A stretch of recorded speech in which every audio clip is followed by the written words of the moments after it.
Kali ini aku akan memberikan informasi tentang adanya masjid yang ada berdiri di pinggiran Danau Toba. Masjid ini bernama Masjid Nurul Islam, terletak di Desa Tambun Sungkean, Kecamatan Onanrunggu, Kabupaten Samosir, dan merupakan masjid tertua di Kabupaten Samosir dan termegah di Kabupaten Samosir untuk saat ini. Berada jauh di pelosok Tanah Batak, di tepian Danau Toba, dan di garis minoritas, namun ajan tak pernah berhenti berkumandang di sini.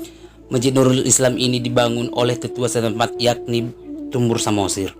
Tumbur Samosir belajar di Aceh selama 2 tahun, kemudian pulang ke Bonapasugit sekitaran tahun 1947. Berbekal belajar Islam di Aceh, Tumbur pun berhasil mendekati warga hingga masuk jadi Islam.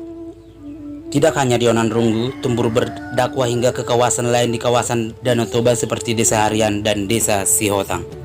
Saat ini umat Islam untuk di Kecamatan Onanrunggu kurang lebih sekitar 45 kakak.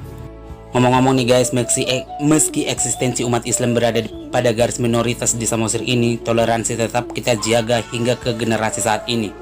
Dan rumah ibadah pun sangat terbilang berdiri berdampingan di sini dengan umat lainnya seperti umat Kristiani dan juga rumah ibadah umat Permalin. Sini tidak pernah ada gangguan kegiatan ibadah apapun karena kami di sini saling menghargai dan disatukan oleh adat istiadat Batak. Untuk penyelenggaraan adat, kami selalu menyediakan tukang potong dari umat Islam hingga masakan khusus untuk umat Islam yang berasal dari agama Islam yang kita biasa sebut sebagai parsolam, yang berarti mereka tidak makan berdua. So guys, dimanapun kita berada, dimanapun kita melangkahkan kaki, toleransi itu harus penting karena toleransi itu sangat indah. Salam dari Kecamatan Onanrunggu, Kabupaten Samosir, Provinsi Sumatera Utara. See you again. Dadah.